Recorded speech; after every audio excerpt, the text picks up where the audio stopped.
देखिए, हम लोग सामाजिक मुद्दों को लेकर के ही, आपको याद होगा 15 फरवरी 2022 को गांधी मैदान जेपी गोलंबर से लेकर के हम लोगों ने राजभवन मार्च करने का काम किया था। और उस मार्च में सरकार ने कितनी बुरी तरीके से हम लोगों के साथ में व्यवहार किया, उस सारे मीडिया के लोग, आप लोग बहुत अच्छी तरीके से जानते हैं। और उस मार्च का उद्देश्य जो भ्रष्टाचार है,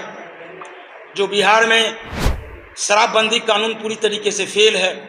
लोगों को जिस तरीके से प्रताड़ित किया जा रहा है, शिक्षा व्यवस्था जिस तरीके से पूरी तरह का ध्वस्त हो चुकी है, स्वास्थ्य व्यवस्था पूरी तरीके से ध्वस्त हो चुकी है, महंगाई जिस चरम सीमा पर जा रही है, उसी के विरुद्ध में अगर किसी पार्टी ने अगर राजभवन मार्च करने का हौसला किए तो हम लोग माननीय राष्ट्रीय अध्यक्ष चिराग पासवान जी के नेतृत्व में, और वो आपको याद होना चाहिए जयप्रकाश नारायण जी जिन्होंने संपूर्ण क्रांति का नारा दिया था, उसके बाद अगर किसी नेता ने अगर राजभवन मार्च उस स्तर पर करने का काम किया तो उसका नाम अकेले चिराग पासवान जी है, राष्ट्र लोक जनशक्ति पार्टी रामविलास है। इसीलिए हमारे राष्ट्रीय अध्यक्ष कहते हैं, जात पात धर्म नहीं, बिहार फर्स्ट और बिहारी फर्स्ट की बात किया है। देखिए, बिहार का दुर्भाग्य है, बिहार का दुर्भाग्य है कि पिछले 32 साल से ऐसे लोग शासन में बैठे हुए हैं जिन्होंने शिक्षा को पूरी तरीके से चौपट कर दिया है। आज 75 वर्षों में हम लोग जो भारतवर्ष में आज़ादी का 75वां वर्ष में हम लोग प्रवेश कर रहे हैं, और इस 75 वर्ष में गरीबी हटाओ नारा चलते रहा है। लेकिन आज के डेट में अगर आप डाटा पे जाइएगा तो गरीबों की जनसंख्या बार बार बढ़ते जा रही है।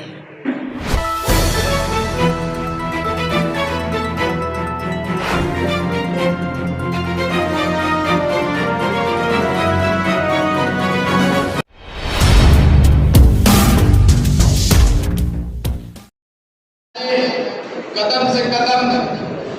मिलाकर चलने वाले चकरा विधानसभा के पूर्व प्रत्याशी और वर्तमान में हमारे प्रदेश नेतृत्व में बड़ी जिम्मेवारी संजय पासवान जी, हमारे संसदीय बोर्ड उर्फ चुलबुल ठाकुर जी, हमारे संगठन के मंत्री और काफी मजबूत स्तंभ हम लोग निरंतर जिला सहकारिता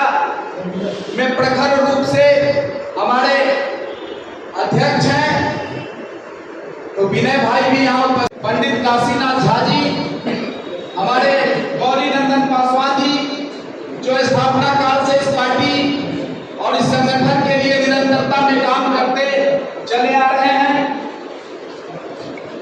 हमारे महिला नेत्री जो काफी अरसे से इस पार्टी में अपनी जिम्मेवारी को निभाती हुई चली आ रही है, क्रांति सिंह जी, उमोद पासवान जो स्थापना काल से लगातार इस पार्टी को अपना योगदान देते चले आ रहे हैं, हमारे शंभू पासवान जी, शहिंदर भाई, ये जो साहेबगंज से लोग आए हैं, हमारे बोचा प्रखंड से सुमित जी हैं, हमारे पार्टी में आजीवन सदस्यता लिए हमारे अर्जुन भाई हैं,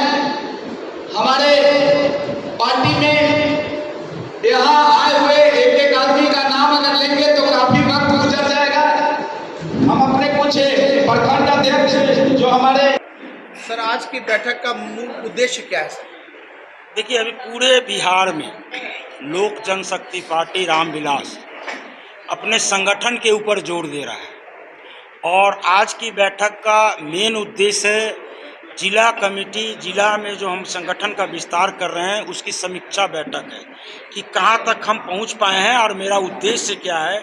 पार्टी का उद्देश्य क्या है, कहाँ तक ले जाना है। पार्टी का उद्देश्य मोटा मोटी जो आज के डेट में हम लोगों ने रखा है कि हर एक जिला से करीब करीब 4 से 5 हज़ार लोग पार्टी के मेंबर एवं पदाधिकारी हो, 4 से 5 लाख लोग। ताकि कभी भी हमारी पार्टी का एक उद्देश्य है कि भीड़ जुटाने के लिए हमें गाड़ी ना देना पड़े, क्योंकि हमारी पार्टी एक गरीब पार्टी है। हमारे संस्थापक माननीय राष्ट्रीय अध्यक्ष जो हुआ करते थे स्वर्गीय रामविलास जी, उनके बारे में आप बहुत अच्छी तरीके से जानते हैं। एक वही नेता है जो सभी पार्टियों के, सभी दल के नेतृत्व में, सभी प्रधानमंत्रियों के नेतृत्व में मंत्री रहने के बावजूद उनके ऊपर आज तक किसी तरीके का भ्रष्टाचार का आंच नहीं उठा है, न उनके ऊपर कोई दाग है। तो हमारी पार्टी इसलिए चाहती है कि इस तरीके से गांव-गांव, कस्बे-कस्बे तक जा कर के लोगों को जोड़ा जाए, ताकि कभी भी कोई भी कार्यक्रम हो तो सिर्फ हमारे पदाधिकारी, हमारे मेंबर्स अगर आ जाए तो लाखों की संख्या में भीड़ हो। हमारा उद्देश्य है, अपनी जो पार्टी का हमारा थॉट्स है, जो हमारा पार्टी का मिशन है, जो हमारा पार्टी का विजन है, इस चीज़ को जा कर के गांव-गांव, कस्बे-कस्बे तक पहुंचाना हम लोगों का उद्देश्य है। ये समीक्षा बैठक प्लस संगठन कैसे चलाना है, संगठन का रूपरेखा कैसे होगा, इसके ऊपर ये बैठक है। सर, बिहार में जातीय जनगणना को लेकर काफ़ी हंगामा हो रहा है। बीजेपी जातीय जनगणना के पक्ष में नहीं है, जदयू और आरजेडी जातीय जनगणना के पक्ष में है। आपकी पार्टी का क्या स्टैंड है जातीय जनगणना को लेकर? हमारे राष्ट्रीय अध्यक्ष इस बारे में बार बार बोल चुके हैं कि जातीय जनगणना के पक्ष में है, और पक्ष में इसीलिए है कि एटलीस्ट पता तो चले कि कौन सी जात कितनी है और किस तरीके से गरीबी उन्मूलन जो चलाया जा रहा है, किस तरीके से आरक्षण की जो सिस्टम है हमारे देश में, वो किस तरीके से किन जातियों को कहां कहां तक पहुंच रही है। इसलिए हमारे राष्ट्रीय अध्यक्ष और हमारे पार्टी का सहमति है इस बात पर, और हम चाहते हैं कि जातीय जनगणना हो, लेकिन जातीय जनगणना राजनीति के लिए नहीं हो। जातीय जनगणना सबसे निम्न वर्ग को कैसे उत्थान होगा, कैसे मुख्य धारा से जोड़ा जाएगा, इस विषय के लिए हो, और सिर्फ राजनीति का नाम लेने के लिए नहीं हो। आर्थिक जनगणना के बारे में सर क्या कहना है? देश देखिए, में असमानता है गरीबी और अमीरी को लेकर, इसके बारे में क्या जातीय जनगणना से यह असमानता मिटेगी सर? कभी नहीं मिटेगी, और इसीलिए बार बार इस चीज़ का हमेशा प्रश्न उठते रहा है कि किसी भी जनगणना से पहले, आज 75 वर्षों में हम लोग, जो भारतवर्ष में आज़ादी का 75वां वर्ष में हम लोग प्रवेश कर रहे हैं, और इस 75 वर्ष में गरीबी हटाओ नारा चलते रहा। लेकिन आज के डेट में अगर आप डाटा पे जाइएगा तो गरीबों की जनसंख्या बार बार बढ़ते जा रही है, लगातार बढ़ते जा रही है। तो आर्थिक सर्वेक्षण बहुत ज़रूरी है, और आर्थिक सर्वेक्षण होना चाहिए, और सरकार उस सर्वेक्षण, जातीय सर्वेक्षण को कर करके किस जाति में किस पैदान पे लोग किस आर्थिक स्थिति पर है, उसको देखते हुए उनके लिए योजना बननी चाहिए सरकार की। बीपीएससी का सर पेपर लीक हो गया, बिहार कलंकित हो गया, और बहुत छोटे लोगों को उसका दोषी बनाकर सरकार ने हाथ साफ कर लिया। क्या कहना है इसके बारे में? देखिए, बिहार का दुर्भाग्य है कि पिछले 32 साल से ऐसे लोग शासन में बैठे हुए हैं जिन्होंने शिक्षा को पूरी तरीके से चौपट कर दिया है, और शिक्षा जिस राज्य में नहीं रहेगा उस राज्य का हाल हमेशा बदहाल रहेगा। आज इसीलिए 75 वर्ष आज़ादी के बाद भी बिहार का जो स्टेटस है पूरे भारतवर्ष में निचले पैदान पर है, क्योंकि शिक्षित हम नहीं करना चाहते, लेकिन बिहार में जो पोटेंशियल है इसको सारे लोग भारतवर्ष में जानते हैं। हमारे युवा आज यहाँ से बाहर जा कर के पढ़ लिख करके भारतवर्ष के जितने भी उच्च पोस्ट हैं, बढ़िया रणनीतिकार हैं, बड़े बड़े कंपनी में सीईओ हैं, आईएएस हैं, आईपीएस हैं, तो बिहार के लोग हैं। लेकिन हमारा दुर्भाग्य है कि बिहार का प्रोडक्ट नहीं बन पाते हैं, क्योंकि बिहार में वैसी शिक्षा व्यवस्था नहीं है। और हमारा पार्टी का उद्देश्य है शिक्षा को मजबूत करना। आपको पता होना चाहिए, मौलिक अधिकार जो संविधान है उसमें मौलिक अधिकार में दिया गया है कि शिक्षा सर्वोपरि और सबके लिए है। जात पात धर्म, गरीब हो अमीर हो, सबके लिए शिक्षा और फ्री शिक्षा मिलनी चाहिए। लेकिन इन 75 वर्षों में आज़ादी के बाद भी शिक्षा की व्यवस्था नहीं हो पाई है। और आज शिक्षा पूरा एक व्यवसायीकरण हो चुका है। तो जिनके पास धन है वो अपने बच्चों को पढ़ा रहे हैं, जो गरीब वंचित लोग हैं वो अपने बच्चे को अच्छी शिक्षा नहीं दे रहे हैं। इसीलिए हमारे राष्ट्रीय अध्यक्ष कहते हैं जात पात धर्म नहीं, बिहार फर्स्ट और बिहारी फर्स्ट की बात किया है। महंगाई और अपराध पे सर क्या कहना है? महंगाई आज सर अखबार में न्यूज़ है कि 15 साल में महंगाई सबसे उच्च दर पर है, 15% महंगाई बढ़ गई है। आपके पार्टी का क्या स्टैंड है? कभी सर महंगाई को लेकर धरना प्रदर्शन वगैरह सर कुछ सामाजिक मुद्दों पे सर कुछ? देखिए, हम लोग सामाजिक मुद्दों को लेकर के ही, आपको याद होगा 15 फरवरी 2022 को गांधी मैदान जेपी गोलंबर से लेकर के हम लोगों ने राजभवन मार्च करने का काम किया था। और उस मार्च में सरकार ने कितनी बुरी तरीके से हम लोगों के साथ में व्यवहार किया, उस सारे मीडिया के लोग, आप लोग बहुत अच्छी तरीके से जानते हैं। और उस मार्च का उद्देश्य जो भ्रष्टाचार है, जो बिहार में शराबबंदी कानून पूरी तरीके से फेल है, लोगों को जिस तरीके से प्रताड़ित किया जा रहा है, शिक्षा व्यवस्था जिस तरीके से पूरी तरह का ध्वस्त हो चुकी है,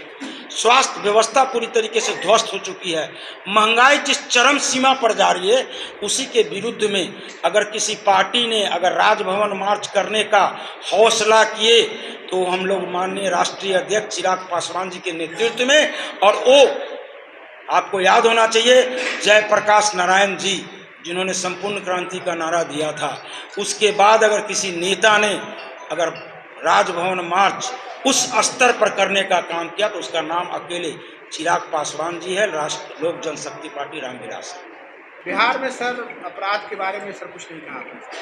अभी सर एक अभी आपको बोले सर, आपके बगल में सर ये मुजफ्फरपुर में सर लगातार 3-4 गैंगरेप हुए हैं, बलात्कार हो गया है और पुलिस आरोपियों को अभी तक गिरफ्तार नहीं कर सकी है सर।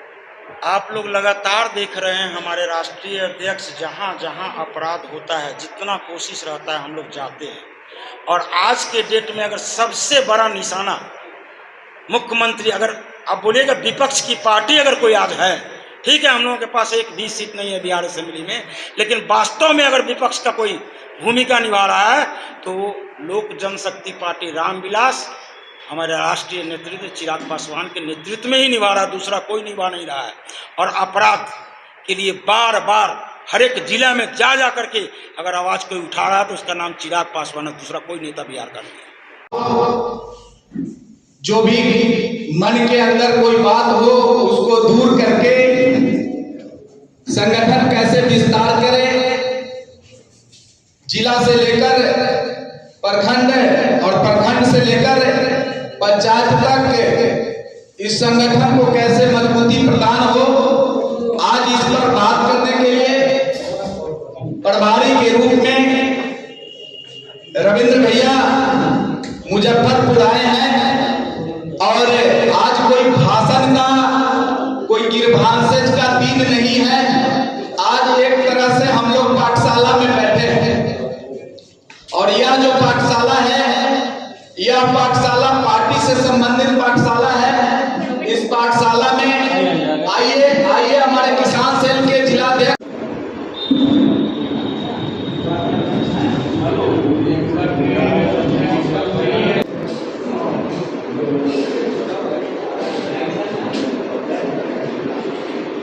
हमारे मार्गदर्शक शशि प्रसाद सिंह जी, जिला महिला मोर्चा के अध्यक्ष